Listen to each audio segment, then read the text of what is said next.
time. And again, before I start officially, I'd like to ask everyone on the call to please mute all microphones. It's okay, we'd like to see your photographs. That's all right, keep that on, but your microphones must be off because we're getting a feedback, particularly with the background noises. And good evening, everyone. Welcome to this webinar between the Guyana Police Force and members of our Guyanese diaspora from across the globe. We are very happy that you can join us this evening for this very informative webinar, one that has been very long in the making, but I can assure you one that will be most instructive and informative.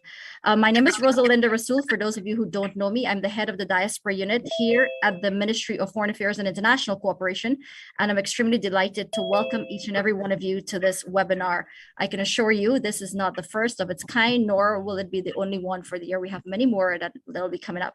Just a few housekeeping rules. Again, I'm going to repeat for all that I'd like for everyone to mute your microphone for the rest of the webinar. And the only time we would actually be asking you to unmute your microphone would be for the Q&A segment. And there is a Q&A segment, a moderated Q&A segment. So until that time comes, we'd like you to keep your microphones muted. That being said, also, as you join the webinar, I'd be very grateful if every one of you can enter your details in the chat box. We want to know your name, your email addresses, as well as a contact number, because we tend to update our database so that we can share information with you regularly. And also we can send information, whether it is a slide or a recording, as we normally get so many requests for these things. So please, as you come on, kindly enter your details in the chat box. We'll be able to communicate with you. And again, I'm going to repeat for all that is joining the call, kindly ensure that all microphones are muted. That being said, for this evening, I'd like to introduce to you someone who is no stranger to all of us. And let me see, just give me one moment. Let me just mute a few persons who. There we go. I'd like to introduce to you someone who's no stranger to any one of us here. Ladies and gentlemen, please help me welcome our Foreign Secretary of Guyana, attached also to the Ministry of Foreign Affairs and International Cooperation, Mr. Robert Prasad. Yeah, he's going to give us opening remarks.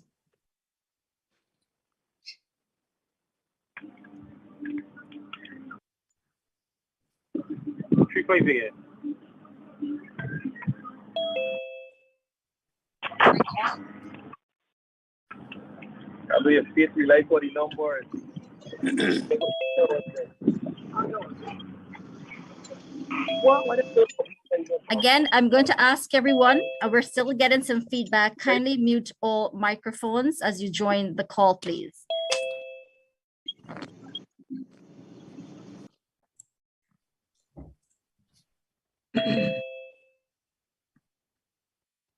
So we got some quiet there. And just Mr. Robert Prasad is just about coming on screen. Things to send for you to listen to. Joan?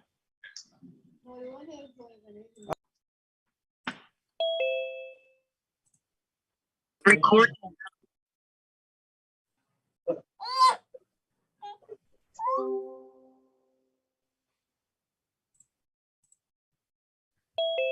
Hi, Rosalind, as the host, you have the ability to mute anybody. I am actually, I am muting them, but there we have others that are joining and they're coming in, and we're still in the muting process. So we're doing that. All right, thanks.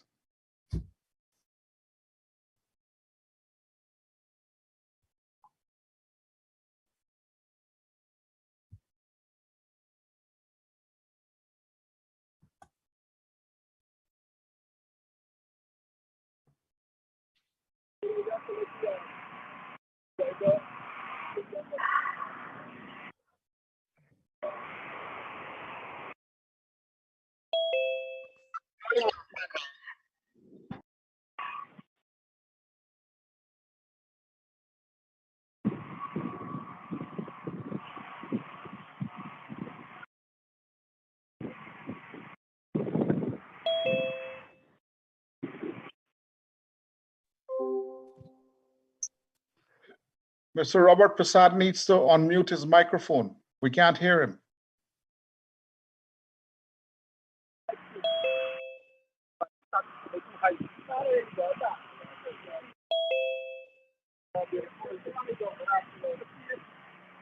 Well, I'll have to go over again. Are we ready? Yes, we are.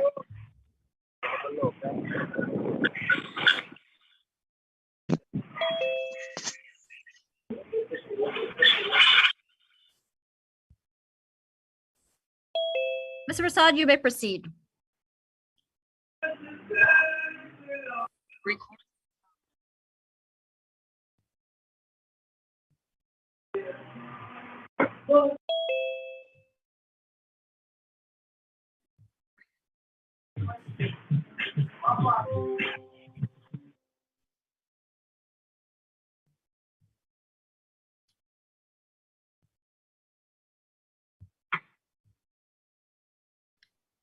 Mr. Prasad, can you hear us? We are ready for you. Oh, I'm hearing you now. Sorry about Okay, that. that's all right. I was deeply distracted by the noise coming in, so I wasn't paying attention even to my own screen. Yes, as I was saying that this type of interaction is very important, a part of our government's policy of engaging the diaspora, utilizing various fora and platform. And as we're doing here in Zoom, we've sought to do many in-person interaction as the pandemic allowed us, as well as logistics. And a lot of these interactions, we've tried to focus in on the areas of interest and concern to the global Guyanese diaspora. We see the Guyanese global diaspora as a very rich and valuable resource in transforming, in developing, and in moving our country forward. And I'm very happy that the Commissioner of Police and his team have taken time off from a very, very hectic and busy schedule. As many of you know, that over the next 24 hours, we will have close to half of a dozen heads of government and scores of senior dignitaries from across the region and elsewhere who will be gathered here in Guyana for an international agri-investment forum. And the Commissioner of Police and his team are very integral in ensuring the safety and security, not only of Guyanese participating, but also of our foreign guests. So I'm quite sure it shows their commitment, their dedication, and their willingness to engage and interact with the global Guyanese diaspora to address issues of security. Over the many decades and years, a primary concern of the diaspora has always been one of security, whether people are visiting or whether people want to remigrate. And there's always this perception that we need to do much more in addressing the issues of security. And yes, we need to do more. But what is quite clear is that our government, working with the security forces, have been very focused in terms of ensuring that adequate resources and attention are given and paid to ensuring that law and order is maintained, but also the issue of public security is fully addressed in this regard. And it's also important that we get feedback from the diaspora, whether through their visit, through their interaction, and through whatever means they may have in terms of giving those responsible for maintaining law and order and public safety an opportunity to understand what are their concerns and how it is that the agencies can do a better job, and perhaps also what areas that we in government need to pay a lot of attention to. If we look in terms of allocation in the national budget, we will see that it is certainly a priority. If we look in terms of our external interaction with sister security agencies, which has been enlarged and which has been expanding constantly, both in neighboring countries and even beyond in North America, working with US, Canadian, and even in Europe, in ensuring that in Guyana, that we tap the best and we develop the type of collaboration that are very important in maintaining law and order, public safety, and public security. The president and his cabinet have been very vocal and have been very clear in ensuring and demanding of our security forces and the agencies, and in this case, the Guyana Police Force, that they live up to the motto in terms of serving and protecting our people. And I'm quite sure many of you would agree that the leadership of the force and ranks of the force have been given of their best, even as many feel that much more needs to be done. And as I pointed out, yes, much more can be done. And certainly based on the interactions tonight, we will not only be able to get specific answers, but also learn a bit more have a great appreciation and understanding what it is the leadership and the ranks and members of the Guyana Police Force are doing. It is within the wider framework of ensuring that our society is safe and secure. So I want to encourage members of the diaspora to see this one as a commitment of our government through the Ministry of Foreign Affairs and International Cooperation and the diaspora unit that we have set up. First time we've created a diaspora unit that is focused and also given the type of attention daily and otherwise in strategic way to the issues of concern to the diaspora. So we want you to make full use of this platform, full use of this interaction, as we want to encourage you to stay engaged, to also look at the opportunities that are taking place in our country. As much as we need you, but we also need you to be aware and to understand what is taking place, and not only to go by what you read on social media, or by those who may have a particular agenda in terms of peddling a particular view, but learn directly, have first-hand information, and listen to decision makers, listen to the people who are in the driver's seat, as we will hear tonight from the Commissioner of Police.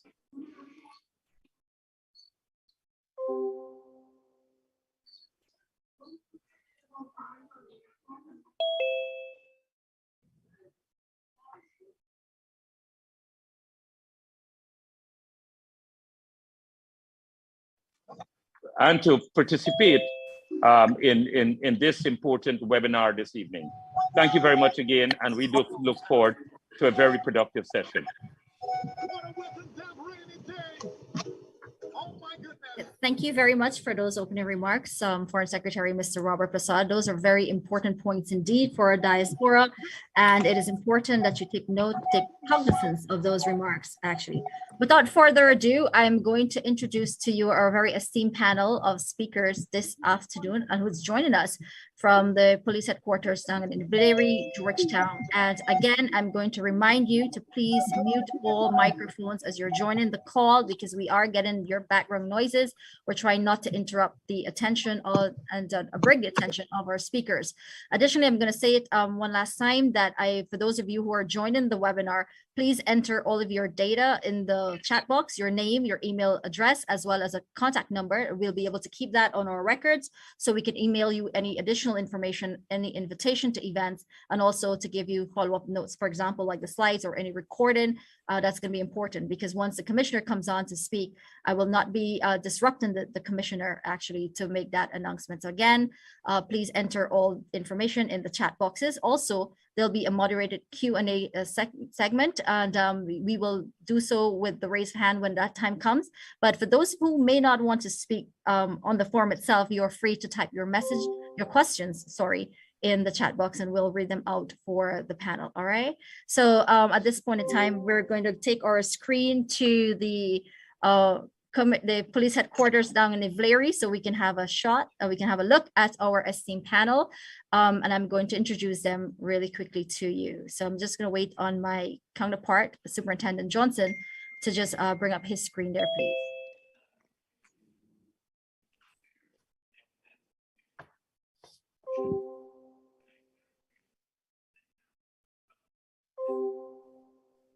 When I get a screenshot, I'm going to introduce the names there, basically.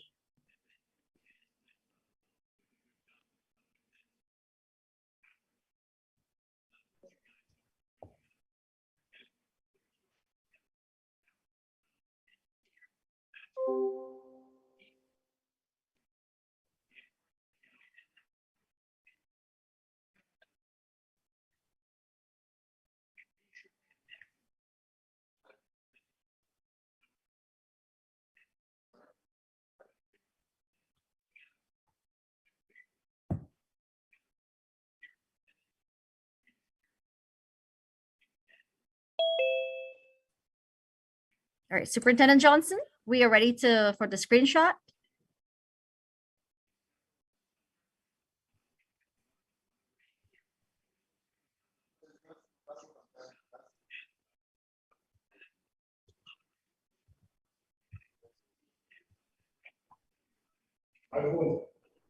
Okay, there we go. All right. So ladies and gentlemen who's attending this webinar right now, the pleasure is mine to introduce to you our very esteemed panel that is at the police headquarters. Currently leading the panelists is the Commissioner of Police Acting, Mr. Clifton Hicken. He is supported by Senior Superintendent Rabindranath Budram, who is a Deputy Commissioner of Operations. Also, we have there Senior Superintendent Calvin Brutus, the Deputy Commissioner for Administration. Senior Superintendent Wendell Blanham, Deputy Commissioner for Law Enforcement, or as we commonly called him, the Crime Chief here in Guyana. Senior Superintendent Mr. Errol Watts. We also have on the call Assistant Commissioner Simon McBean, who's a commander for Region number 4A. Senior Superintendent Khalil Parishram, commander for Region number 4C. And also we have Assistant Superintendent Nicola Kendall, Head of Strategic Planning Unit. That's just about everyone that we have. There are a total of 8 persons from the Guyana Police Force joining us on this webinar here this evening. And at this point in time, ladies and gentlemen, I'll hand the floor over to the Commissioner of Police, Acting Mr. Clifton Hicken. Recording in progress.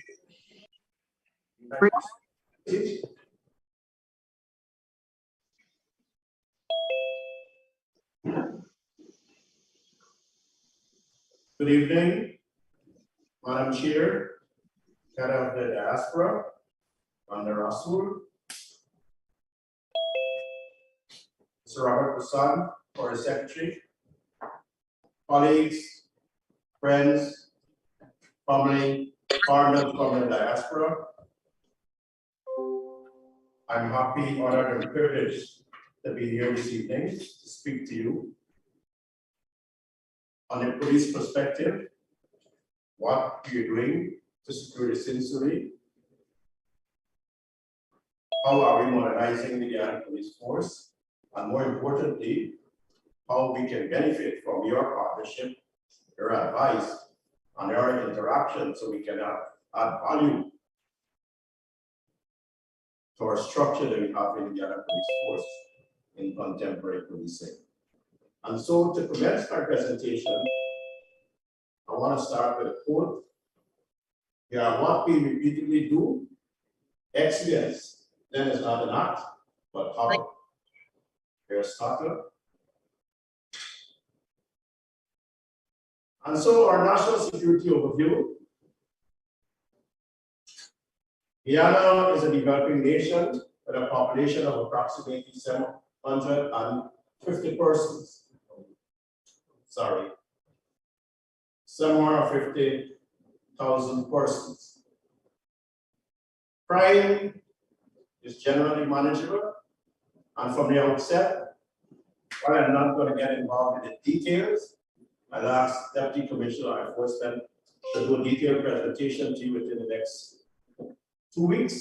I want to start by saying we ended last year at a minus 20%, and currently we're at a minus 12% in serious crimes. And so most crimes perpetrated are opportunistic in nature. However, the oil and gas industry will create new perspectives in terms of challenges for crime, hence the need for us to be adequately prepared. The public demands expect that the security apparatus demonstrate preparedness and operational efficiency to respond and provide public safety and security at the highest standard with a degree of alacrity. Thus, the security apparatus will employ proactive measures in preventing and deterring national security threats and challenges through partnership with businesses, the community, international law enforcement agencies. And so our concept as we go forward will focus specifically on partnership, best practices, sustainability, and it's considered a contemporary approach. And that's a quote from McCarthy and O'Neill, 2014 citation. And so I've really places there for us to do our own research to understand why it's important for us to be contemporary.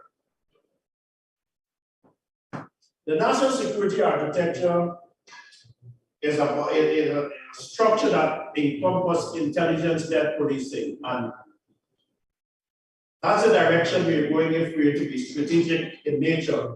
And so we have derived a national security architecture which speaks to District Security Committee, Regional Intelligence Committee, and the National Security Council.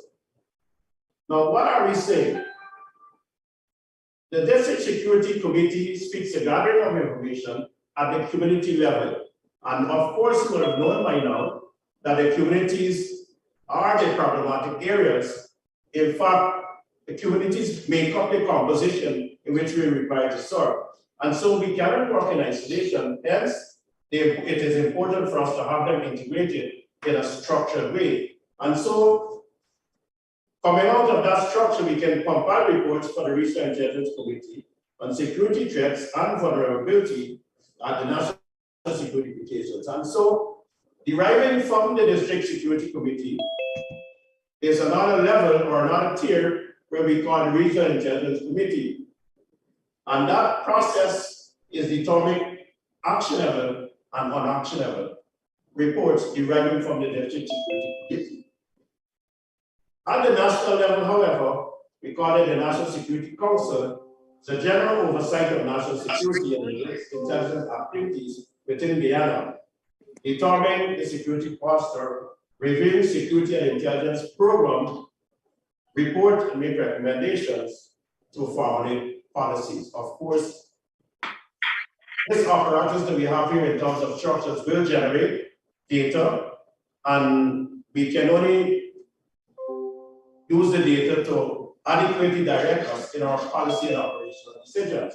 In the absence of data, we're going to be operating in an ad hoc way. And in contemporary policing, that is not the direction we like to go. In a more simplistic of way, however,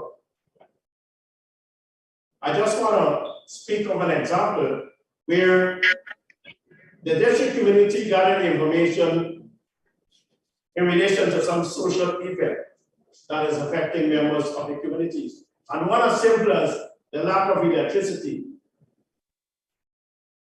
The Regional Intelligence Committee partnership approach will be to collaborate with the agency that is responsible before it escalates.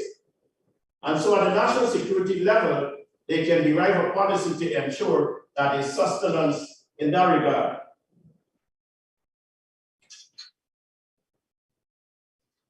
Some of the partners we refer to from the district community level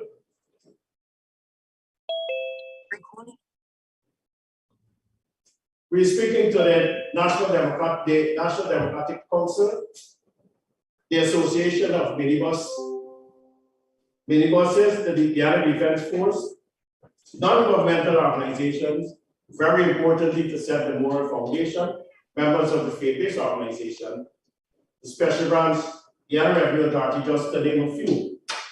Why are we including those stakeholders? Because that is where the information is shared, and so it is processed as it reaches the Regional Intelligence Committee. At the level, you have the regional chairman and the commander among other stakeholders. And so when that is so formulated at the National Security Council level, is where the President, the Prime Minister, head of CANU, head of the Joint Service, the Director of National Intelligence Security, head of SUKU, generally the head of the security sector, and so there's where the policy decisions are made. And so in the absence of a structure like that, we're not going to capture the information we need. And so contemporary policing dictates that we move to intelligence-led Guyana police force. But there are parameters that we need to work within.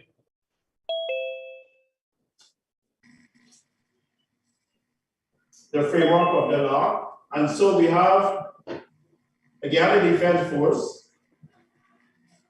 who's responsible for the territorial integrity of Guyana and assists the civil power in the maintenance of law and order when required to do so. We have the Guyana Fire Service to protect and save life, property, environment from effects of fire, hazardous or other emergency incidents. We have the Guyana Police Force, solve all the citizenry community of Guyana in a professional, proactive, and accountable manner by working in partnership with all stakeholders to enhance and support an environment where all people can live free of crime and secure to have a safer Guyana. The Guyana Prison Service, however, to ensure custody of offenders and rehabilitate them for a safe Guyana. Customs and anti-narcotics balances security issues which facilitate trade and tourism, detect, prevent, and seize narcotics, apprehend and prosecute offenders, maintain an effective community presence. The financial intelligence unit targets and specifically money laundering and financial trade. The Joint Intelligence and Security Administration provide the government with all the necessary information to prevent and avoid any risk. The Guyana Revenue Authority promotes compliance with Guyana's tax and trade, the Guyana Association of Private Security to prevent, protect, advance the safety and security of the lives and property and have a presence in Guyana. And of course, a special organized crime unit to investigate matters pertaining to organized crime. Why am I saying this to you? Because it is necessary for us to work within our individual framework to ensure we have a safe Guyana, but it's also important for us to come together in a structured way so that we can complement each other with one objective, to have successes, to provide a safer community. And so working within the constitutional framework or the legislative framework is important for us to understand the concept of the Constitution, first of all, and the powers of various agencies. And so the Constitution of the Cooperative Republic of Guyana, and that is for my colleagues and friends, fathers in the diaspora, 1:01, an act to enact a new constitution of the Cooperative Republic of Guyana to repeat the Guyana Independence Act 1966, the Guyana Independence Order 1966, and the existing constitution, and to provide for matters that appear to. Representation of the People Act 103 is very important. The act to make provision for the election of members of the National Assembly under the system of proportional representation. Critical, the Public Order, Chapter 1603, that is :03, an act to make provision for the preservation of public order and convenience on the occasion of public meetings and procession. The Guyana Defense Act, Chapter 15:1, an act to provide for defense and the maintenance of order by the establishment of a defense force and to provide for matters. The Guyana Police Force Act, Chapter 16:1, an act to amend and consolidate the law related to the Guyana Police Force. The Guyana Prison Act, Chapter 11:1, an act to make better provision for the regulation of prisons. The Guyana Fire Service, Chapter 22:02, an act to provide for the establishment of the Guyana Fire Service. The Guyana Police Complaints Authority, Chapter 17:02, an act to make provision for the establishment of the Police Complaint Authority and in respect of the functions and procedure of the authority and other matters concerned therein. Article 32 of the Constitution of Guyana, this is very critical and relevant. The article speaks to that the states, it is a joint duty of the state, the society, and every citizen to combat and prevent crime and other violations of the law. the Border Patrol Bill. The Border Patrol Unit shall patrol Guyana, international borders within Suriname, Venezuela, Brazil, located in regions 1, 6, 7, 8, and 9 of Guyana Maritime Zone to detect, prevent from entering the islands. And not prevent. Private Security Act, as an auxiliary, 32 of 2009, an act to provide for the regulation and control of private security services and for matters connecting therewith or incidental thereto, and a protocol for the joint services that pulls the joint services under one umbrella to complement each other, and the protocol speaks to the government collaboration, coordination, security operation apparatus to maintain law and order and to protect the integrity of the state. And so, deriving from that, we are look at complementing each other in a positive way.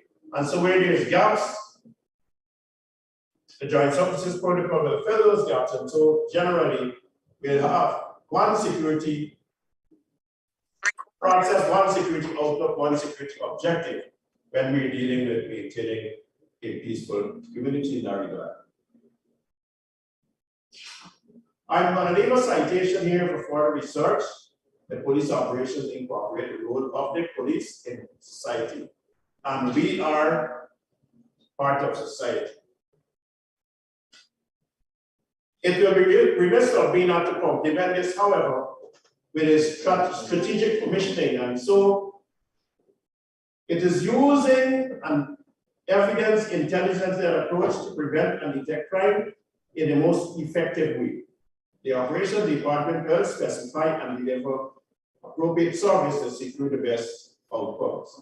And so we have a one force policy, and it is relevant to augmenting of and complementing of each other with one objective to create a safer Guyana. And so one force being the organization methodology focus on and connect ways across all police regions and harness our resources towards achieving the force priority and remove duplication.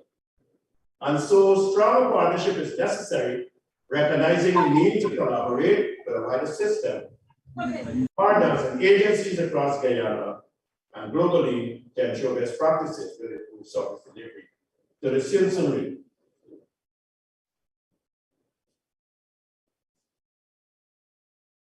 The operation management speaks to inclusiveness.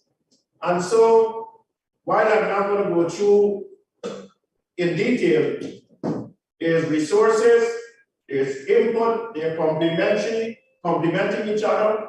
There's a strategy, meaning a focused direction, there's a control mechanisms, and there's a cost attached. And we basically want to put that in a nutshell.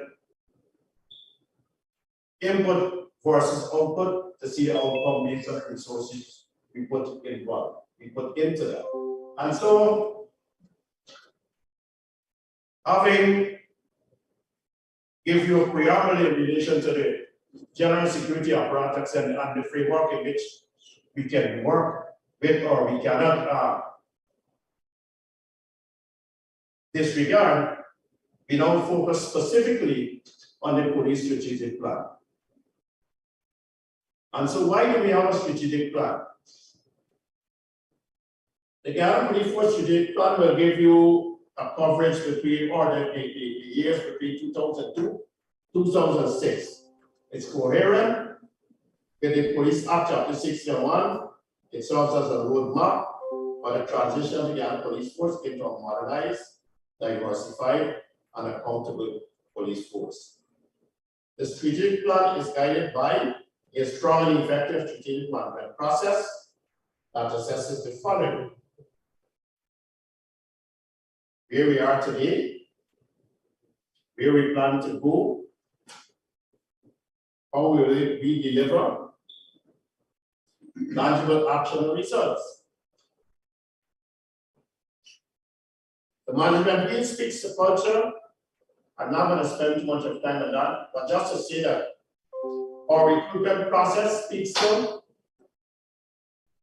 diversity, focusing on a new strategic plan. And that in diversifying the force, we're not speaking gender only, but we're speaking within ethnic divide. And so we're going to complement the force with all 6 of the races in our multicultural society. And so our recruitment configuration speaks to conversion from various regions into one backroom setting, and so they can understand and appreciate each other's culture and share values. But the organization itself must be principled in terms of ethical standards that must be maintained.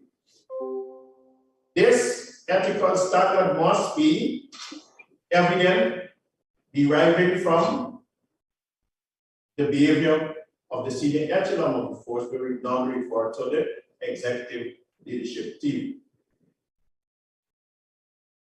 The capability of the people, however, meaning the Guyana Police Force representatives or members of the Guyana Police Force, is important for us to build capacity as one organization based on needs. And so, in the execution of our duty, we must, whatever we do, execute our duty within the framework and the parameters that guides us. And so, monitoring and evaluation process will speak to continued improvement based on gaps identified. And so what are the strategic priorities we refer to? 1, operational priority, and it's in front of you here, so I'm not going to elaborate on this slide specifically, but I want to get in detail for the other slides so you can have an appreciation of what exactly we're doing as a Guyana Police Force and what achievement we would have had deriving from this initiative to have a Guyana Police, have a strategic plan that covers 2002 to 2006. And so developing our people, developing partnership, performance, infrastructure, accountability, and professionalism, which was obviously subsumed the other 5 priority pillars. Now, speaking to operation priority, existing strategies speaks to traffic rounds being deployed at congested points within a certain time frame or within a certain hour. And that is being done through analysis, and so is a guided way in which we deploy police rounds to have optimum results. And so, understanding that in contemporary policing we cannot work in isolation, we've partnered with road safety to mitigate or reduce accidents. Implementation of enforcement campaigns, those are police strategies that we've been yielding fruits from for the longest time. And so we continue those practices, but we build based on the new concept of policing.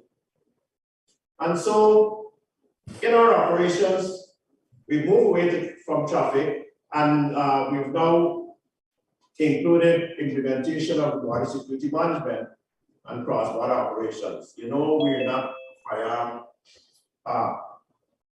dealer country, and so we still have gun crimes. It's obvious that the firearms are coming across the borders, so it is necessary for us to have system in place to strengthen our border patrol within the regions that are vulnerable. We've also established fixed point patrol in police regional divisions, and we've established the national security architecture. We have the gender-based units established. We have the case unit from the CIA, a firearm unit, and a missing person unit. And we bolster immigration runs at the port of entry. But that is what we have existed. It's important for you, our colleagues from the diaspora, to know that. What has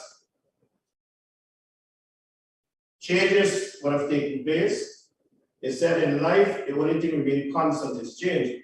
And so they have two fractions to change. Being a Guyana police force in existence for more than 50 years, we don't want to be victims of change. So we have adopted a posture where we can benefit from the change. And so with the new strategic activities or the new strategic plan, will bring new strategic activities. And so our traffic management system, it's going to be digitized and linked to GRA. And so we can have real-time information. The passage of information will yield success, of course. In terms of our marine capability, we're going to decentralize our marine capability. We're going to decentralize our SWAT units. We're going to decentralize our special firearms unit. We're going to increase intelligence and policing, being proactive through data, of course, through analysis. And so we're going to be targeted. We're not going to disrupt the community for the rest of one person. And by doing so, we're not going to create a barrier, but we are collapsing in terms of having a friendly atmosphere. And so in the execution of our duty, it will be on par with international best practices. Of course, we're going to establish a unit. We are an oil and gas developing nation. And so we're going to realize a tactical unit to respond to incidents in relation to oil and its development. We're going to, of course, the framework is in place. We're going to establish an aviation unit.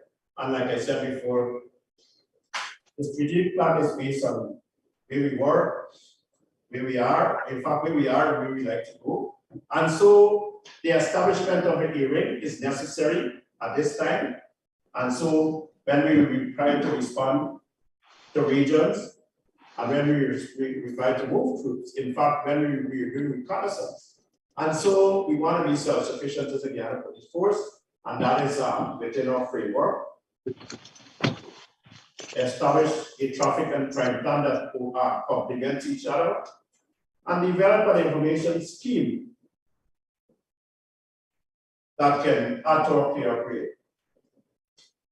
What is important to note that I don't want to go ahead of what I planned for you, but just to say you are going to have a detailed presentation coming from DCL within the next 2 weeks. I've already given a hint to our Madam Rasul, Rasul. And so this cannot be a one-off interaction. There's too much information we have to deliver. And so the time that is allocated will not be enough. And so as I proceed with my presentation, I just paused to say you're going to have a detailed crime presentation. I'm doing the policy perspective in a strategic way, and then follow on the heels of DCLE's presentation. You're going to have a presentation by the Deputy Commissioner admin, and so you can follow the progress we made in that regard. Developing our people, which is necessary. The screen is shared with you, and because of time, I'm not going to focus on what is existing. But what I'm going to focus on exactly is what to come, because the strategies that we will achieve from the strategic plan will see a Guyana police force be moving from that of quantitative to more qualitative. And so, for one to be elevated from one rank to the other, you will have to do what we consider to be core courses. For the criteria, performance, discipline, and you write your promotion exam. And we find that that was existing. But when you look at the complaints received by members of the public and you do an analysis, you're going to realize that most of the complaints coming is that of neglected duty. And so deeper analysis would have taught us that there's a gap in terms of knowledge. And so we're going to have line courses at every level right up to assistant commissioner. And so in order for you to be promoted and qualified, they will write the exam. And of course, we're thinking about that, collapsing the exam. So in order for you to be promoted, you have to pass the core program. And so by doing that, that's going to build capacity. And so every line will be adequately endowed with the amount of knowledge they're supposed to have based on the run. And that will prevail. The other thing is, we've signed MOUs with a multiplicity of universities. Of course, we have members of the Guyana Police Force, highly qualified from doctorate, master's, right up, degree, diploma, right up. But what we found in our analysis too is that we are lacking the professional knowledge. And so what we are trying to achieve here, we are selectively sending our officers to the large island consulate to study and to ensure that we maintain the academic aspect of it. Similarly, we're developing through our University of Guyana and universities professional programs that will, when you combine the two, we can have a police force based on performance. And that by itself will change the culture of the police to meet the changing environment. And that is demanding of the police. We've also looked at our prosecutorial area, where we're developing our prosecutors. Inevitably, for us to have a successful prosecution, we have to have a prosecutor, of course, with the requisite skill set, who will identify to the detectives and the witness, well, the detective force about where the gaps are, and so they're working in a coherent way. But more importantly, who can prepare the witnesses so that we can have a successful prosecution. In that regard, we've done a lot of training, of course, again with the University of Nations. So we're moving the force from the basic training and training school, and we have moved to another level where they train at a tertiary level, both professionally and academically. And so, what are we preparing for in terms of recruitment? While we diversifying the force at recruitment level, we found that despite they would have spent the time in training school, there are some gaps when they would have returned to do the retraining at the remedial level. And so we partnered again with the University of Guyana. And so all the facilitators or lecturers in the training school, they're going to be accredited. And so from the large line constantly the Guyana Police Force will have a that is accredited when you're leaving the training school.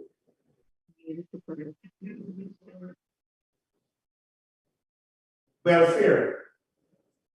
Welfare was in the Guyana Police Force, we were looking at it from one perspective. But we have a terrorist counselor, which will add value to the welfare department.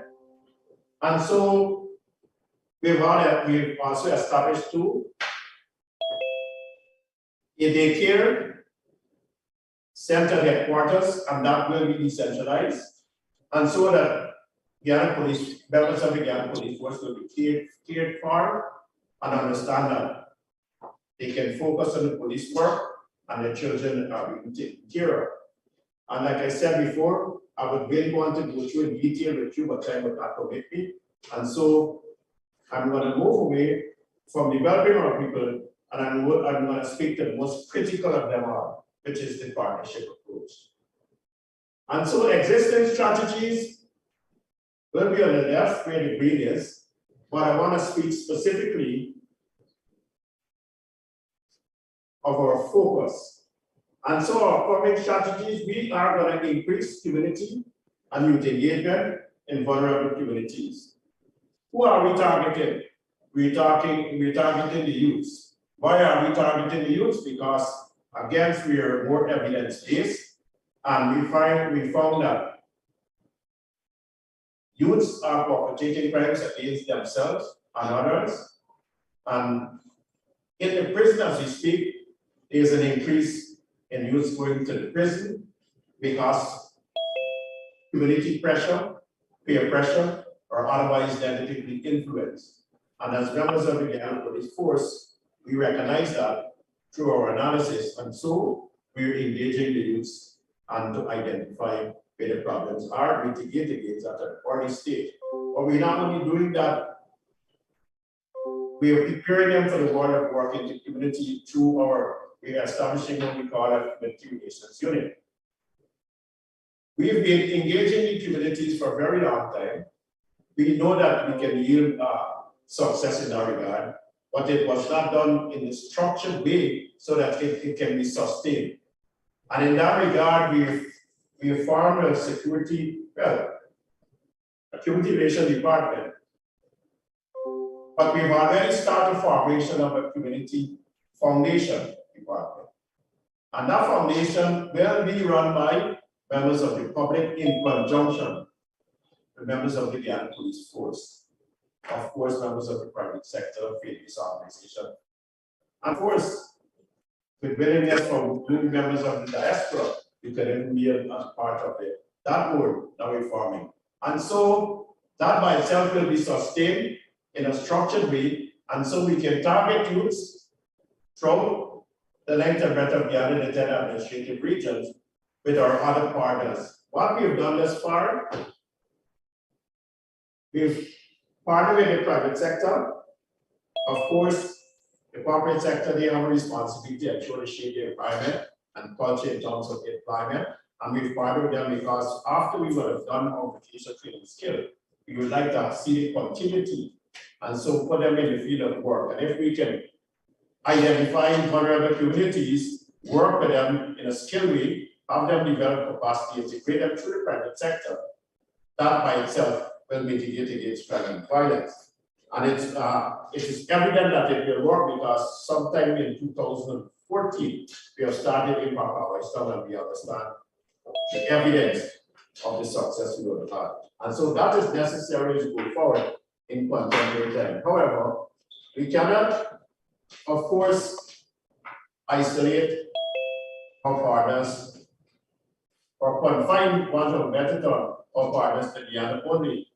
And so, you members of the diaspora, you willingly decided that you're going to take time off from your busy schedule to listen to what we're doing for the Guyana Police Force and how are we managing crime in Guyana. And so, you can be on board with us, add value to what we're doing in a more structured and comprehensive way.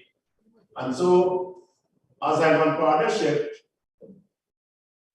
it's very important for you to know that we are members of society, but we're members of the organization. Similarly, you are Guyanese by birth, but you're now in the diaspora. So our interest in the community, because we came from the community, and your interest in Guyana by working in communities, because you are from Guyana, or you're living abroad, or you still have your interest in Guyana, of course.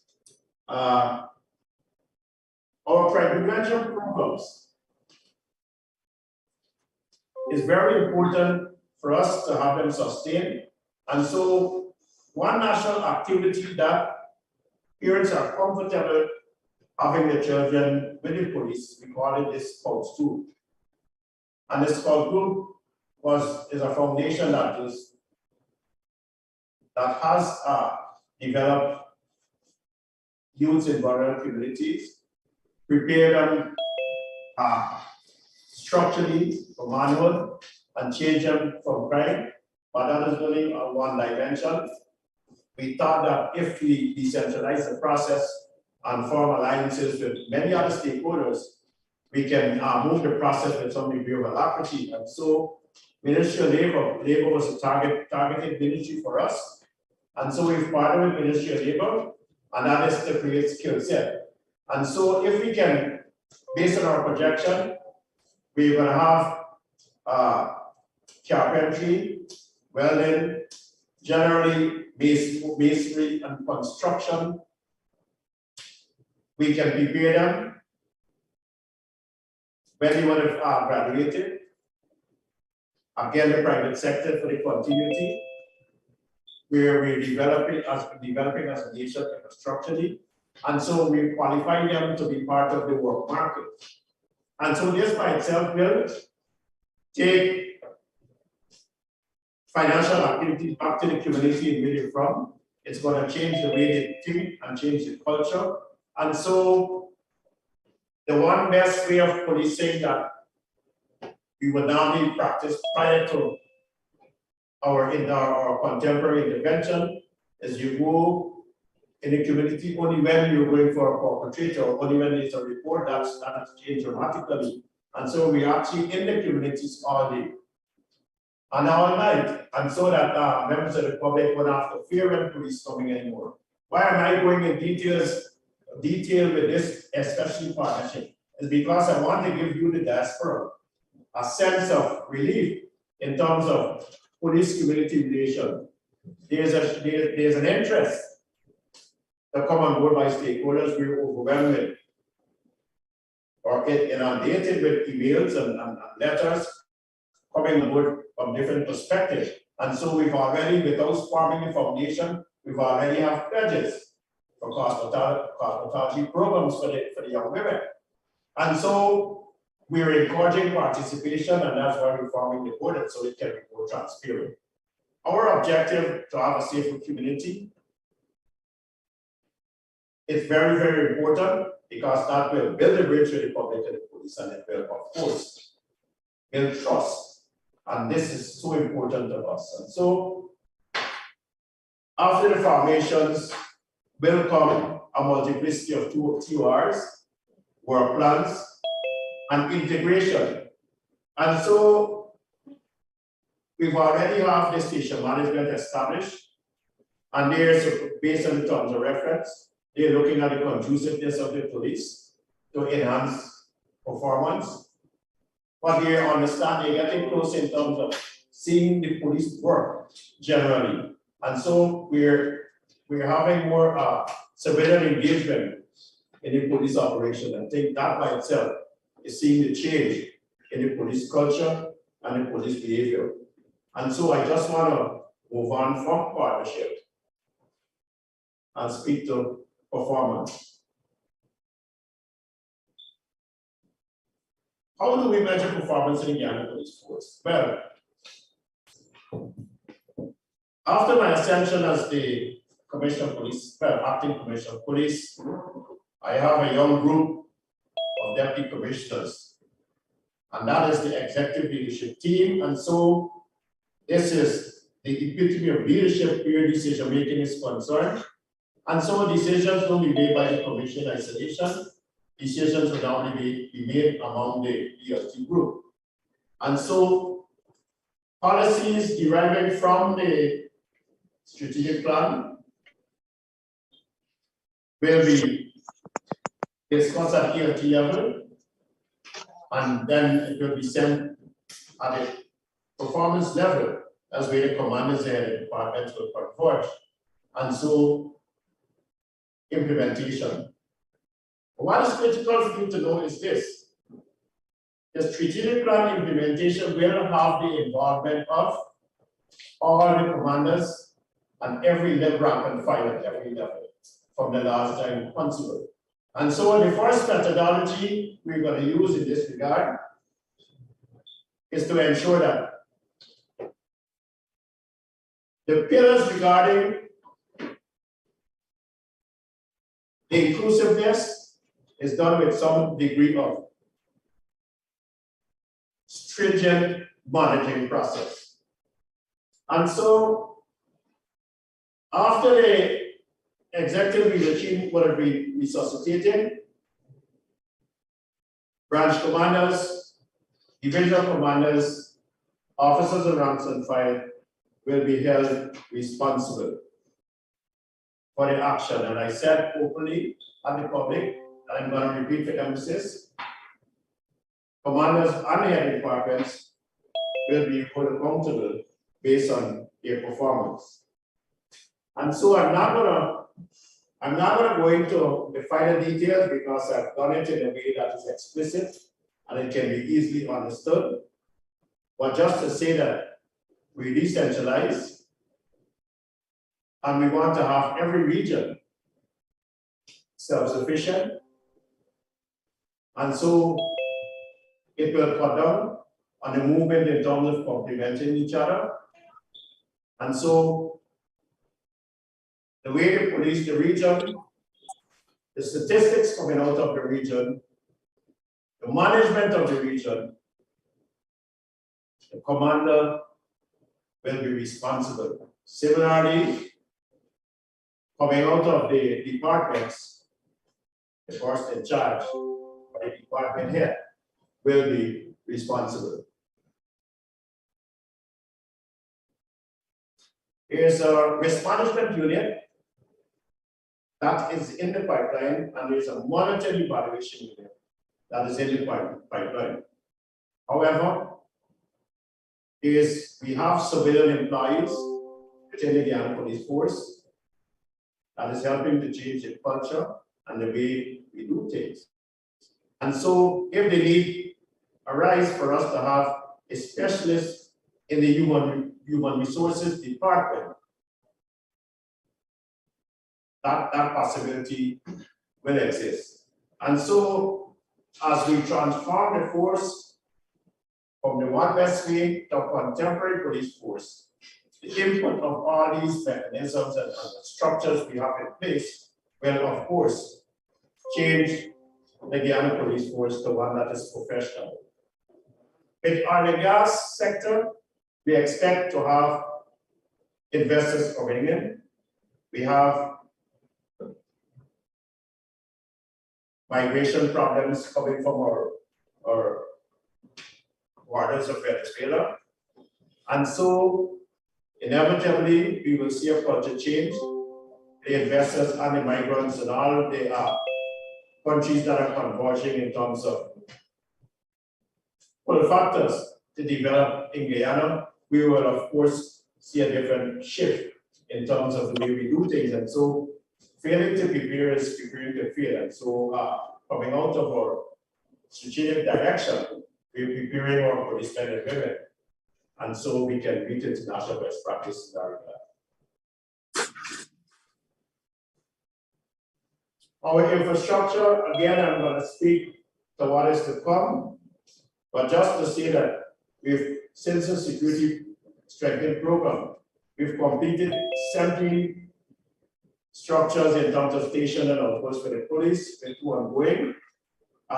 We're constantly modernizing in a current way, and that is to do repairs. We've completed 28 of them, and we're working on 12 as we speak. Capital, however, through the Ministry of Interface and by extension, the government of Guyana. We've completed 3, but 15 is ongoing, and there's a typographical error here. Why are we modernizing the station? Because we want it to be more community friendly, but in addition to that, we need to have a police station outfitted to meet best practices. So we have child-friendly rooms, we have our interview rooms, we have the ID parade rooms, and we have rooms to accommodate CPG and just to ensure that we don't work in isolation. And that is ongoing. When it is conducive, it enhances the police performance. And every police performance, generally, we're enhanced, it means the public will benefit from that. And every public is comfortable benefiting from the police services provided. That will actually collapse the barriers, and that will create the type of cooperation that we're looking for from the public. It's important though that we have information passage, and so we want to ensure the 52 911 lines that we have across the board, it is working and it is functioning. And so we've derived a strategy where there's a call escalation. And so when you call the 911 station, if you don't get to the inquiries, it moves to the subdivision officer, then it escalates to the deputy commander. So it puts everybody in the know. That by itself will ensure that persons are being serviced adequately. Zara, as one of our important partners, because we're moving the force to a digital force, And so we've started off, Zara, at the training school, and we have built capacity in that regard, and we've covered the training school in Barbies, Richard Pfeiffer College, Adventure, and Central Georgetown. Now we move beyond that. We recently commissioned Linden. We're going to see the Big 4 which is over John. In fact, in a short while, we will be going to Barbies, and in DC Abin's presentation, he's going to tell you more of that. But why are we so interested in putting up Zara centers around the 10 administrative regions of Guyana? It will serve 2 purposes. One, it's going to fast track the process for us to digitize the Guyana Police Force in terms of knowledge. And so when you have Zara centers available, it will enhance the police efficiency in terms of the use of computers. But not only that, we will target youths from the communities, and we're going to have computer training, of course. Those computer centers will be accredited at some stage. We've commenced doing our driver's exams via a computer, and so it reduces the propensity of allegations made against the police. Sorry about that. Johnson, something is going around here.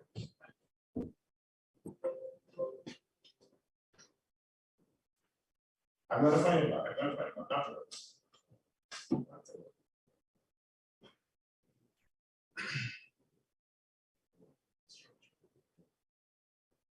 Sorry about that, our colleagues are here. I was making a very critical point. There's so much to said about John, so much going here.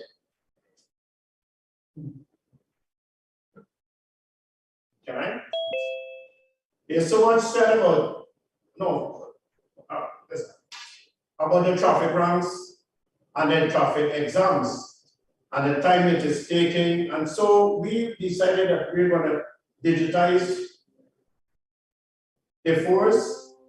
And so we have started to do traffic exams online, and that will mitigate against any form of corruption, and it will have the results coming back in ample time. In our infrastructure too, again, we are focused on smart policing, and so we have the command center, the cameras, and we consider that to be a safe city. We have yielded our success coming out of that, and as a result of the support and the partnership from the government of Guyana Troops Ministries, we are going to have command centers across the other regions, and so we can have real-time information to prevent and to detect crime. But what are the upcoming strategic activities are? And so, establishment of the Academy and Resuscitate the Criminal Investigation Department headquarters and the tactical studies unit will be modern building, of course, and so it will be digitized. And so in the near future, the Guyana Police Force will no longer be writing on paper, but reports will be taken via computer right through to its finality at the courts. And that is transitioning from paper-based. That is time consuming and time wasting.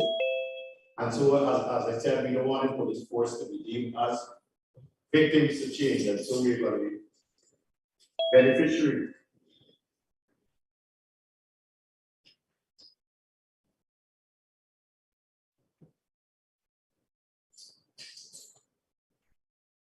Our infrastructure is very critical for us to sustain and maintain, and I have friends, family, colleagues in the diaspora.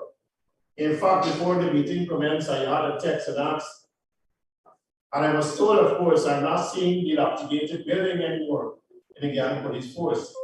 And they were asking what the strategy is, and I'm happy that this question arises because I'm getting a chance now to let you know that we've decentralized our construction section to all regions in a skeleton way, but we're building capacity in that regard.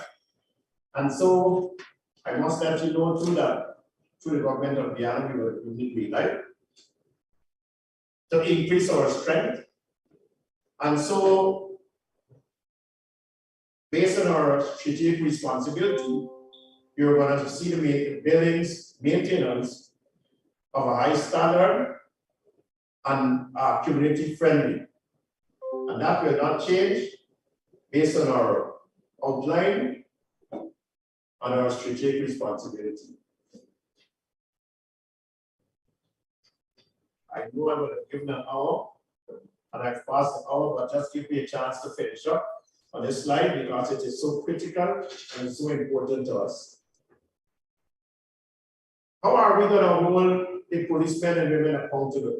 Because professionalism and accountability subsumes the other pillars. And so how are we going to hold them accountable? We're going to start by relooking at the Office of Professional Responsibility with the notion of having a senior officer, very senior officer, heading that department with direct line of command to the commissioner, unbroken to the ELT team. Why are we doing this? And so, from officers to the large constable can be investigated independently. We will also look at building capacity to those offices that are decentralized, and we want to ensure that they are fortified with, again, senior officers, and so that we can have the police behavior monitored, and we can handle reports in volume, and so that by itself will create a change in the police behavior. Continuous assessment is necessary for us to derive training programs, and so we identify the weaknesses, we develop training programs to mitigate those weaknesses, and to continue to build on the strengths that we have, hence the accreditation of the training school and the accreditation of the instructor, so they can break that, so we can maintain the quality assurance. We have issues for a very long time with the social media. And so sensationalization has caused issues and panic in Guyana. We were, and I must admit, we were reactive in this regard. And so whatever is placed out there, that was taken as gospel. We have built capacity to some extent with potential to grow. Of course, I want to say that from the outset. And so we're responding to issues like every other organization. Resources will never be adequate. But because we do it in a strategic way, we're maximizing our resources, hence the success that we're getting. And so we're telling the public out there exactly where there's what crime occurred, and equally we're telling them when the person arrested and when the person is placed before the court. And so that degree of transparency, we can afford that because our capacity will have built to some extent in the public relations department. And so we still have work to do. As we grow with the Guyana Police Force based on this demand, we will have to grow equally in our public relations department because social media is the thing of the day. And the social media now, as our partners, we are sharing information in a structured way, of course, but at the same time, we still need to monitor ill practices that transpire on social media. And so that was one of our great weaknesses that created the image we had before, and that is changing gradually in this regard. Now, there are SOPs and guidelines that must be followed by officers of rank and file. And of course, with a new strategic plan, new SOPs will be put in place. You shouldn't be talking to us in this way here.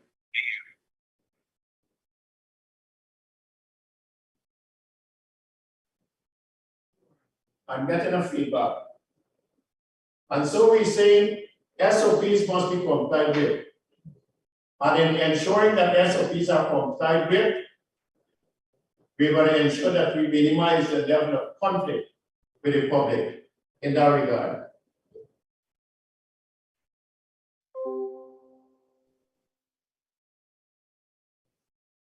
Guyana Police Force website will be upgraded.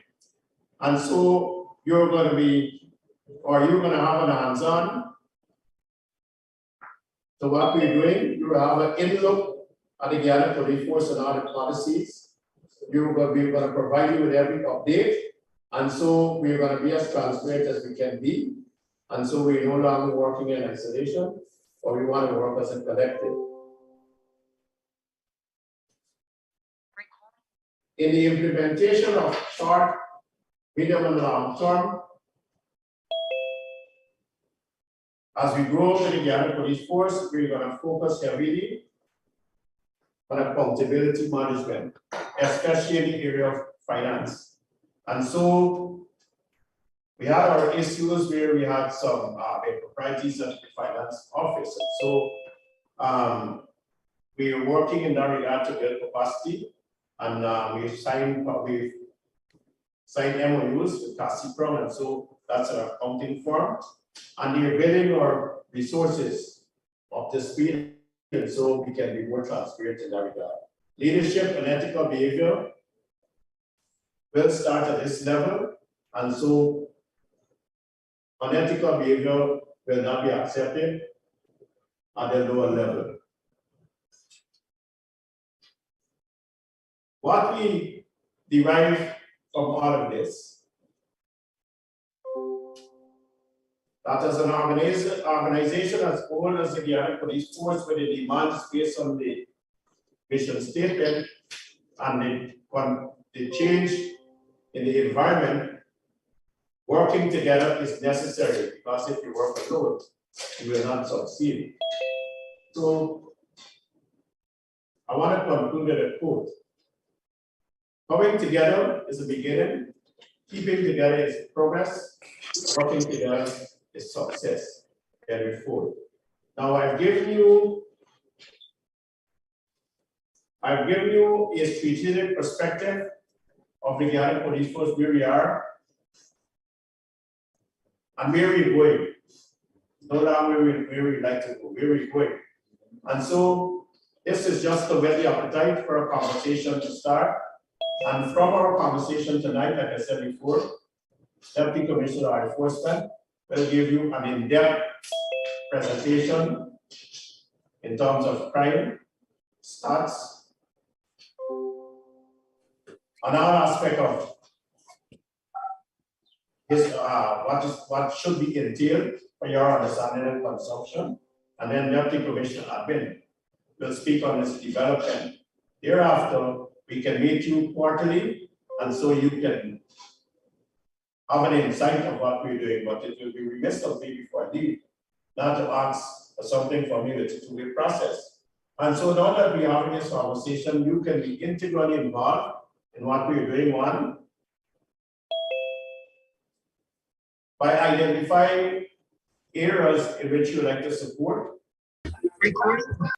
Coming out of the community foundation we're forming, if you have ideas that you can give to us in terms of best practices in that regard, and which other avenue you identify that you would like to help, we will speak to you in a structure. We have somebody that is with you, and we're going to look at the concept, and if it is applicable, yes, it will be implemented. And if it's not applicable, you're still going to be our partners. So you can be our partners in the diaspora, you are our eyes, and you are our ears. And so if something is pending out here, and you need a clarification, you have access now to the senior echelon of the Guyana Police Force, and you can seek that clarification if there are ambiguities for us in that regard. And so this brings me to the end of my presentation, and thank you for this. That's all. Thank you.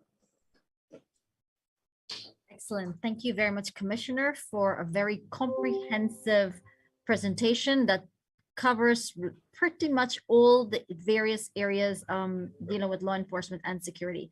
So we're actually going to get right into the Q&A section now.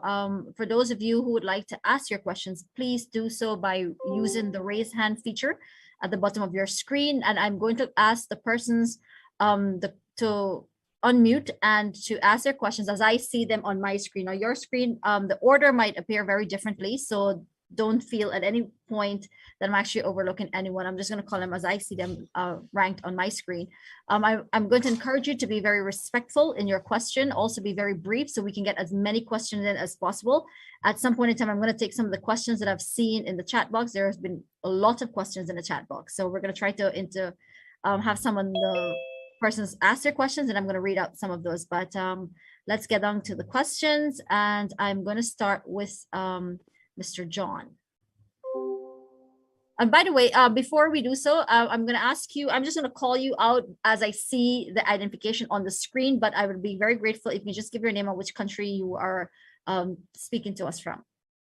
For the others, please keep your microphone muted and continue to put your emails and your names in the chat box so we can contact you afterwards. Mr. John, proceed, please. I would like to ask Commissioner, what plans does he have for implementing an incorruptible and crime-infested country? I was a former police officer who left in 1972. Did you get my question? Yes, he did. So he's going to answer that.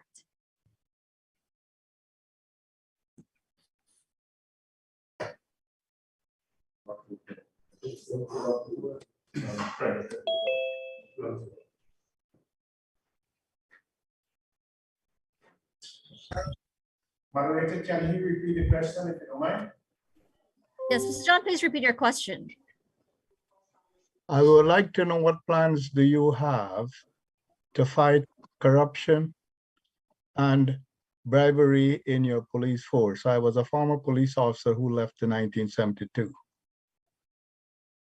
Question is necessary and it's relevant. And if you were listening to my presentation, we're contemporary in this regard. And so transparency is the name of the game. And so we're putting structures in place. I know in your time, you had things like risk management unit, monitoring evaluation unit. We have Office of Professional Responsibility. And so we're now relying on CID only.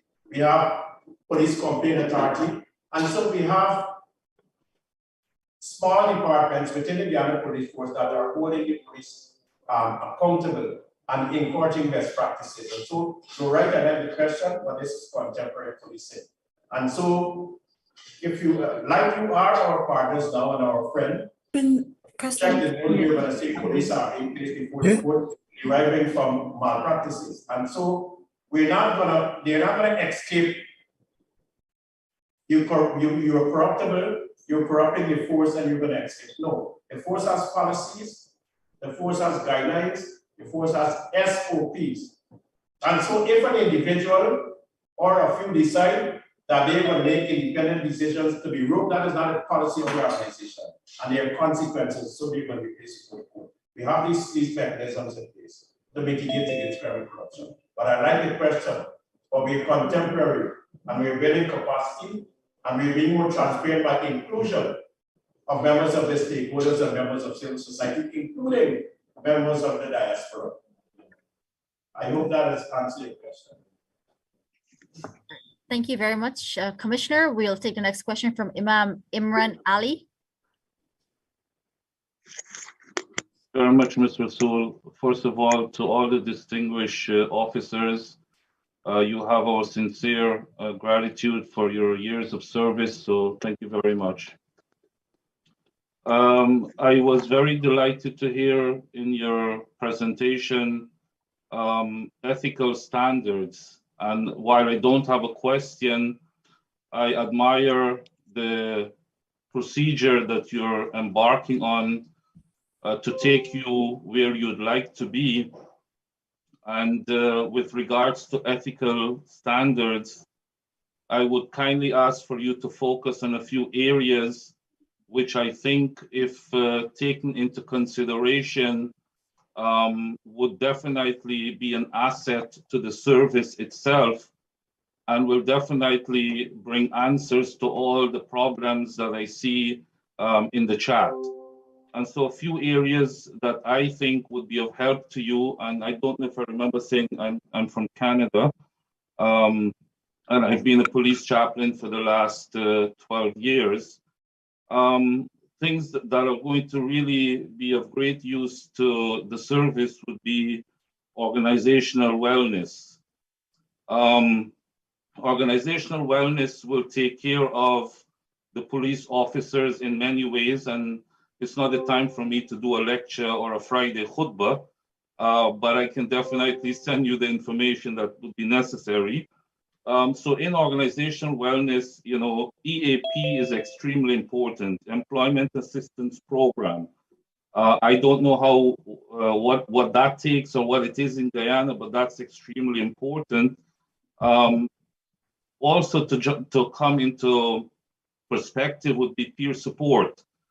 And peer support would lead to training not only sworn officers, but civilian members.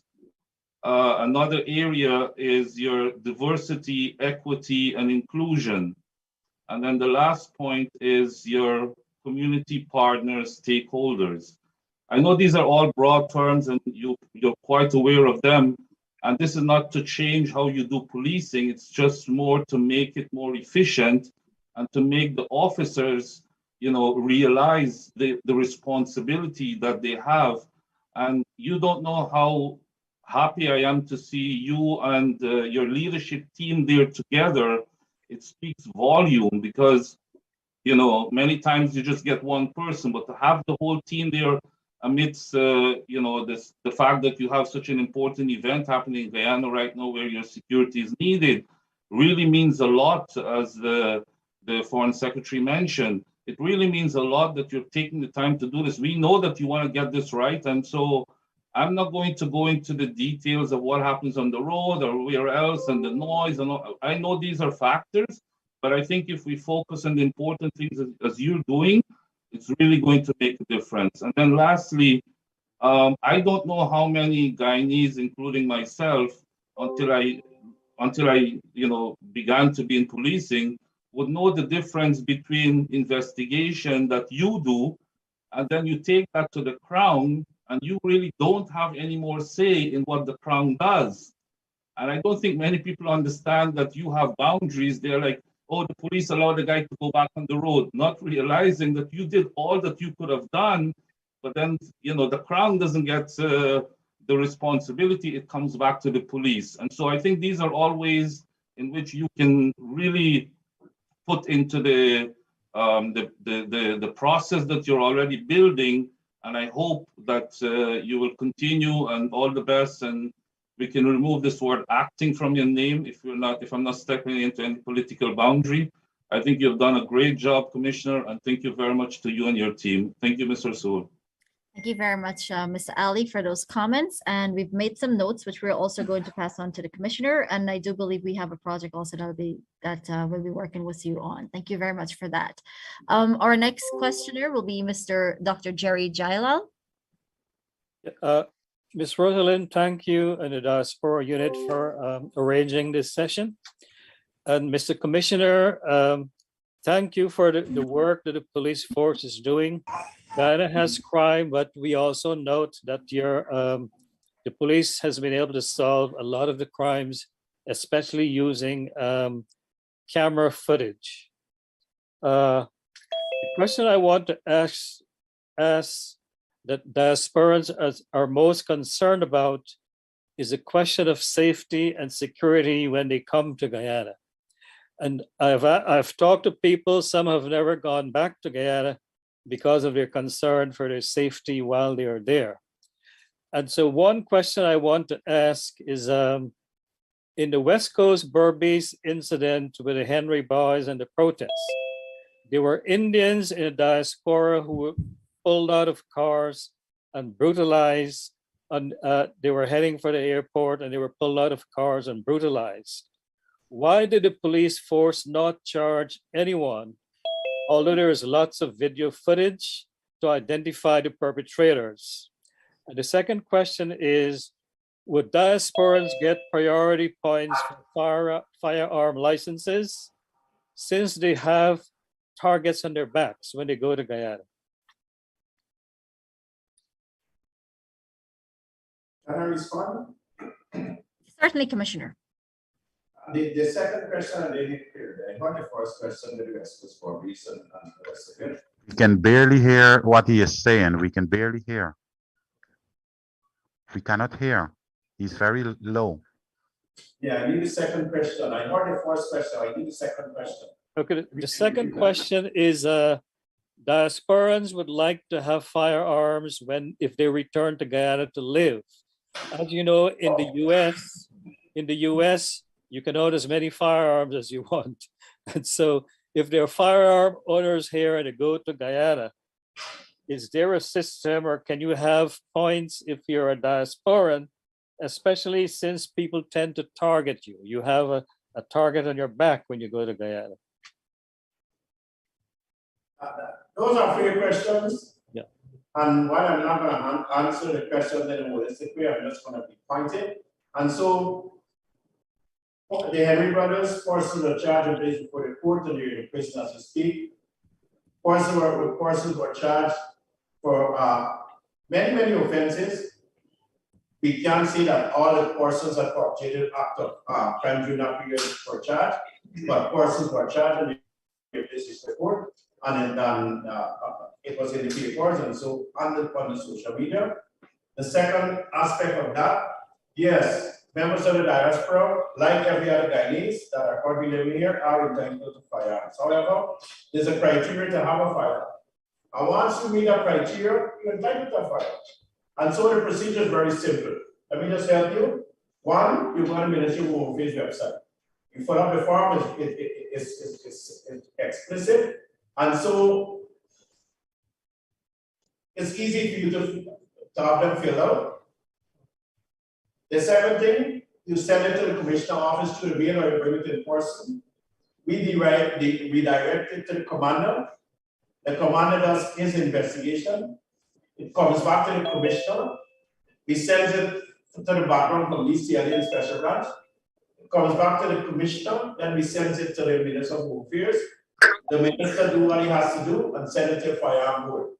The firearm board interview, decide if you qualify or not based on the criteria. If you're qualified, commissioner gets his instructions to have your license. If you're not qualified, they're going to explain why you are not qualified. And so, like every other country, there must be rules and regulations. And so we have the Firearm Act, and it's specific in terms of requirements. And so there's no bar or there's no preference as against who must have firearm. It is firearm has a prescribed requirement or entitled or a criteria for your entitlement. And I hope I've answered you not in a holistic way, but adequately enough. All right, thank you very much, Commissioner. Our next questioner, Mr. Anthony. Thank you. My name's Joseph Roach. I'm coming from Connecticut in the United States. My focus is on youth. First of all, have over 28 years in law enforcement. My family has been in law enforcement from my grandfather on my mother's side, who was a Guyanese police officer, a mounted, to my sister, who's a homicide detective, retired now, my brother, who's a police officer, and almost everybody else who's in corrections like myself. And I had the great opportunity to retire as a senior deputy warden. Now, my focus is, one, I would like to actually give some, not recommendation, but kudos. Yes, some kudos or compliments to one of your division commanders. It's Simon McBean, and the effort that he's leading, and I do believe the entire agency, about targeting the youth. I have a big thing about the youth. The youth is the most important thing to me when it comes to Guyana.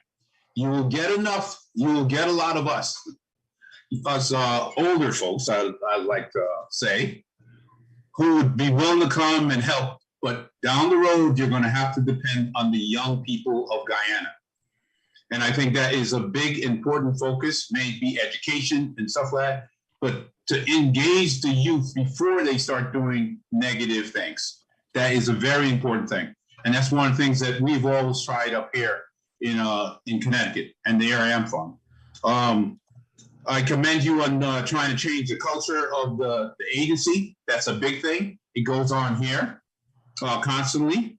I think the focus on trying to professionalize the agency, especially with looking at certifying the academy and stuff like that, I think that is outstanding. I do believe a bigger focus also has to be put on the equipment that the officers will need, especially vehicles, patrol vehicles, and be able to keep them running with appropriate management. And I will also add this little thing that happened in my family. My son, who was down there, actually was mugged on the road. He did not get hurt. He lost his cell phone, and which basically comes to the whole thing about crime. But I will also add that here in the United States, well, my home has been broken into. So there's crime everywhere. And it's the way that we deal with it. You know, we could be mad and saying, which I clearly understand. But as long as we stand together and work, and I look at this screen and I see all these people, Guyanese across the world with all the knowledge, I ask that the ministries and stuff like that utilize the brain power that's out there. Utilize it. Take some advice and stuff. Not that we're going to be perfect and stuff like that, because we have our ways. But there's a lot of us who are willing to help in any way we can with your effort. And please keep on doing the positive things that you guys are doing in the police department and stuff like that. But you need some more vehicles, because we need to say officers. So that's all I wanted. The main thing, if you could respond on, is the youth initiative that you guys are launching and the focus on the academy. Thank you. Thank you very much, Madam Chair. Can I respond? Yes, Commissioner. All right, thank you. Those are valuable insights. First of all, we're targeting the youths based on our statistics. They're more confrontational. They're vulnerable to peer and community pressures, and they're perpetrating active crimes among themselves and others, and their senses against speech and institutionalized. And so we're targeting the youths with the understanding of creating new leaders for tomorrow in a structured way. And so I anticipated that when we would have outlined where the force is and where we intend to go and how we intend to achieve it, we would have had persons interested in coming on board and help to develop capacity in our organization. So while we're forming a community relations unit, we're going to have a community relations foundation. The constitution is completed. We are now preparing the business plan, which admin will speak to you after the crime chief on the next exposure. But after seeking and having the requisite approvals, we're going to have that board formed. Members of the private sector, members of the public is going to have a bank account. And so we would like you to be part of that process. And so you can be integrally involved in developing the youths, because that is our focus in the Guyana Police Force, to be less confrontational, to be more intelligent-led, and to be more professional in the execution of our duty. Of course, like every other organization, we'll have elements that will not contrary to the policy, and there's mechanism in place to deal with that. You made a very valuable point as it relates to vehicles. Well, just to say, the government of Guyana has, through our allocation procedure, given us 50 vehicles, in fact 52 vehicles, late last year, that's October, and by early next month, we should be receiving 24 out of the 56 in the preceding month. We'll be receiving the remainder. That by itself will add value to the structure we have and the structures we're putting in place as a prevention measure. And so we won't have to be confrontational with members of the public. It will improve our response time, and generally this will improve our relationship with members of the public. You are right in terms of equipment. We're building capacity, that's a work in progress. We have our brothers in fraternity from the NYPD. They will now come down to Guyana every year. And like you are getting involved now, they're integrally involved in our community relations development. And I can't express enough thanks to the chair for creating this environment where we can speak to each other. But really, I would really like to ask that, in fact, we talk a bit, let me just say that because our country is limited in terms of population, actually everybody know everybody in terms of community. And whenever a crime is perpetrated, it is played up on the social media, and because of our deficiencies before, and we still building capacity, it looked as if crime is getting out of hand, which is far from the truth. Well, I'm preambling to say this to you. We're going to share the numbers of all the senior people in this group through the chairperson, and so you can have a one-on-one with each and every one of us here. And so if there's something that you need to clarify, be our eyes and ears. Something will now be clear, but you know the social media is used by anybody now. And it's not everything that is showed up on the social media is accurate. These are things that can cause conflict and problems and panic unnecessarily. You have the opportunity now to speak directly with us to clarify whether the information is true or it is false. And so you can help to be our eyes and ears, like we're helping to advise, and we would like to have a professional input so we can build capacity. Like I said in my presentation, while the time was too short for me to go into final details, contemporary policing, we cannot work in isolation. And so partnership complements each other in a structured and a positive way to have one desired outcome. And so, yes, you're right. And because of what you said, you know, I was looking at my executive leadership team and they're giving me the nod. And so they've approved for me to share the numbers with all of you from the diaspora. So you can call one-on-one. And don't, it's not everything that is on the social media. Somebody is started, and Madam Chair, I hope I've answered our colleague adequately, and so I like the partnership, I like the step, and we're building capacity in this regard. So if we can have some more questions, that's going to be good for us. Certainly. Thank you very much, Commissioner. Before we ask Mrs. McMinn to ask this question again, I'm going to appeal to the attendees on this call. Kindly mute all microphones. The only persons who should be speaking are the persons who are asking questions, and the Commissioner and those the police headquarters there. No one else should be speaking at the same time. All right. We are muting those that are keeping their microphone unmuted. So again, please keep all microphones muted. Mr. McMinn, please proceed with your question. Thank you, Honorable Commissioner, and the police force members that are attendants today, and also Rosalinda for organizing this excellent event to which I have attended a few before. I am from Canada, but today I am in Guyana. So I am interested in policies as they relate to mental illness and de-escalation, communication, sensitizing police force to at-risk members of mental illness, and creating training and understanding the problems they have with mental health workers and doctors. That is my question, and thank you very much. Thank you for the question, and you're spot on. And based on the question you asked, you have a lot of experience in that regard because you understand and you know pretty well that if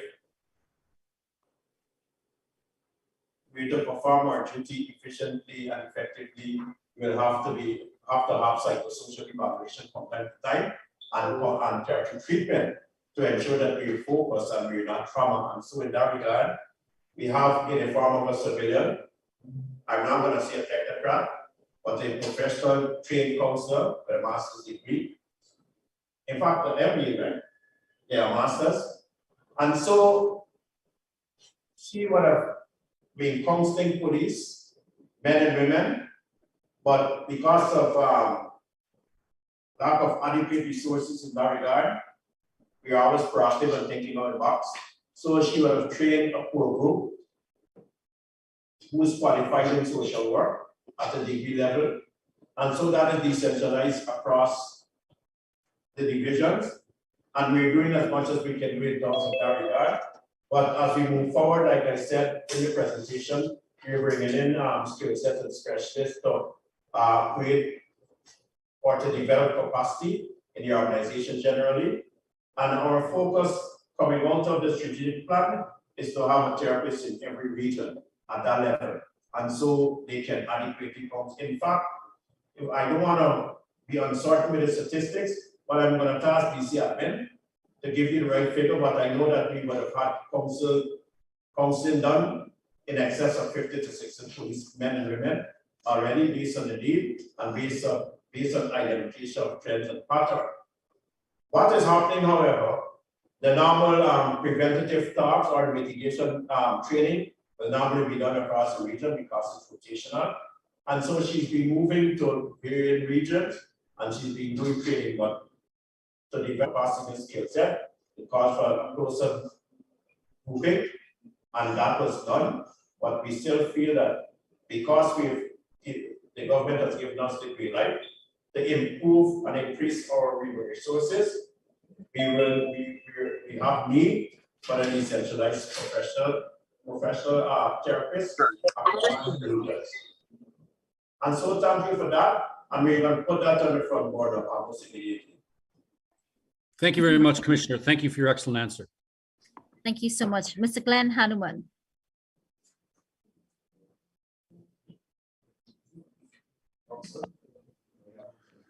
Hello, good night, good evening, everyone. I'm in Europe at the moment, but I do a lot of criminal work in Guyana in the sense that I practice law there. I would like to know why the Guyana police force has stopped having press conferences where reporters can ask questions about specific criminal investigations. And if there's any plan to restart the process where they hold regular press conferences so reporters can ask questions and learn about pressing and unsolved criminal matters. Madam, can I respond? Yes, Commissioner. Please Yeah, proceed. you're right. And as a colleague of ours, you're right. Of course, members of the diaspora then are very close to the police. And so he's right with the questions he's asking, however. We were through modernization with and only three centers. Yesterday, when we had a fire, I would have spoken to a couple of the reporters. In fact, I don't want to call their names. But we know we have a new team in form of the CC unit. We're building capacity. And so now that we have the facilities in place and we could not have done this based on our limitations before we doing this now. And so within the near future meeting, sometime early next month when our colleagues are finished with the exams and the rest of it, yeah, we're gonna have press conference and then we're gonna keep doing it thereafter. Right. And of course, then your colleague would like to respond to you if you don't mind. Ali. Solomon, good night to you, and good night to all of the members of the diaspora. As Commissioner mentioned, indeed, we haven't run regular press conferences. The last we had was when we had incidents with restrictions of Mr. Boston. However, on a daily basis, reporters from the different media houses they will contact me as a French chief, and also other members of the executive leadership team. They will contact me particularly with regard to criminal investigations. And as I said, on a daily basis, that I would respond to them on the status of these criminal investigations. But if it is that you're interested in any criminal investigation, you need to contact me, you can. But you have access to them. But as I said before, on a daily basis, we normally obviously press on the status of these investigations. Thank you. And so, Glenn, that is from us to the people who need to know, but I understand the need for the press conference because it may not be specific to crime only. And so, yes, it's coming on board within the near future, meaning early next month. And so that is understood. Not to worry, but I'm happy that we've endorsed our transparency. And not only you, Glenn, I want to extend that to the entire diaspora, that whenever they like to have a diaspora, whenever you like to have information, we're going to load our contact numbers. Feel free to ask us. That is the first step. If we to have your cooperation, if you were to have our cooperation, and it's a reciprocal process, that is the first step in terms of forming this partnership in a real way to move in one direction. And so I'm happy to take as much questions as I can take tonight and just set a tone for the other presentations to come within the next 2 weeks. Thank you very much, Commissioner and Mr. Blenheim. Our next questioner, Pam. Yes. Good evening, everyone. Good evening, Commissioner. My name is Pam Joseph, and I am an associate member of the Guyana Ex-Police Association of Canada. So I'm in Toronto right now. I have two questions. My first question is, what measures are in place to end the corruption among the police ranks in the Guyana Police Force? My second question, is the Guyana Police Force planning to implement a section of the force to deal with domestic violence, especially among women, because of the high crime and death among the women in Guyana? Did you hear me clearly? Yeah, can I respond to you, ma'am? Certainly, Commissioner. I would like to respond by first saying the alarm in terms of death need to be rethought, rethink, and restructured. It gives one impression that it's a failed state. It's not so. And so let me start from the corruption aspect of it. In my presentation, I spoke to performance. I spoke to holding members of the Guyana Police Force accountable. I spoke to the units. Professional corruption. The evidence of what police spend and women being charged and placed before the court for corruption and other improprieties. It's in the public domain, and so we're dealing with that in a holistic way. I endorse it by saying that the force has a stringent policy for compliance, and any individual or individuals make decisions outside of ethical behavior, there will be consequences. That's a personal decision. That's not a decision that is made from the organization. We're not going to condone that. The second thing, we understand that it's topical when it comes to domestic violence. We are very proactive as an organization. We've partnered with Social Security, Ministry of Social and Human Services and Social Security. And we've trained in excess of 2,000 police under the Cop Squad program. We went further than that. We will be putting the, in fact, we've commenced putting the photographs of the police who train in each station and outpost, so that victims of domestic violence having arrived at the station to make a report, they're going to see exactly who they can make a report, and there will be numbers so they can make contact with the persons. In our infrastructure development, to meet that contemporary demands. We have rooms that are conducive for interviews, and so we can have a case. In fact, we're now working in isolation when it comes to domestic violence. We have a team from the Child Protection Agency. In fact, only yesterday or the day before yesterday, we signed an MOU. And so we're building capacity. Like I said, organizations must complement each other to meet the changing demands that are confronting us. And so, yes, while domestic violence is topical, we're very proactive and we're dealing with it frontally. Resources will never be adequate. It's how you maximize the limited resources that you have. But like I said, one report is too much, and so we're building capacity to mitigate that. But I just want to say this to the diaspora. Just for you to understand that we know which direction we're going and we know exactly what we're doing as a police force. Dealing with the offenses alone will not suffice. And so education and prevention and lectures and the rest of it, it cannot only be the responsibility of the police. And so recognizing that, I think this will put you in a more comfort zone in terms of lending your support to us while we building capacities with other partners from the ministry and NGOs to mitigate this scourge. Gender-based violence units, my country just reminded me, are across the regions. And in fact, not just at the headquarters, but at stations too. But like I said, the investigative aspect, the penal system cannot alone stand in isolation.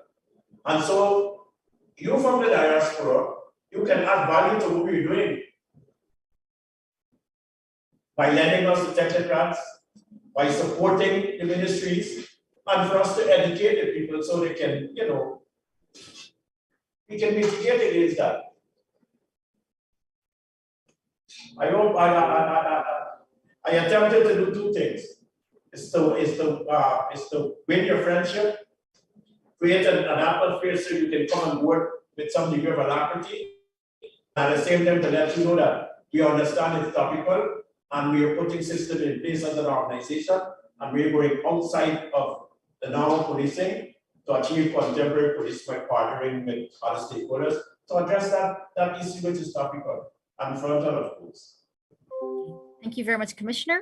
Our next person on the call, Mr. Rajendra Singh.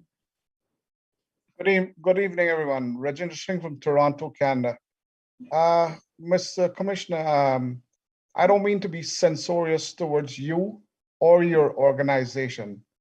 For that, in fact, I wish that you become the one confirmed commissioner because of the job that you've been doing. I've been following you and your track record so far. So with regards to all those processes and procedures that you identify as it relates to acquisition of a firearm license, I have done on 2 occasions an application for a firearm license. And I was told the first one got lost in the system and was advised to file a second one. It's been 4 years now since that second application was filed. And until today, I still can't receive a word from your department or any other related department with regards to my my license being granted. Can you shed some light as to what may be impeding the application? I'll be happy to. And I'm gonna respond to you in my own unorthodox style. One, when you would have applied, the authority then didn't see it fit to deal condilely with the person who lost or reported that your application was lost for one purpose or the other. And so under this administration, unknown, this administration meaning this team, and there's no I, this team, if that happens, there will be consequences because that's negligence.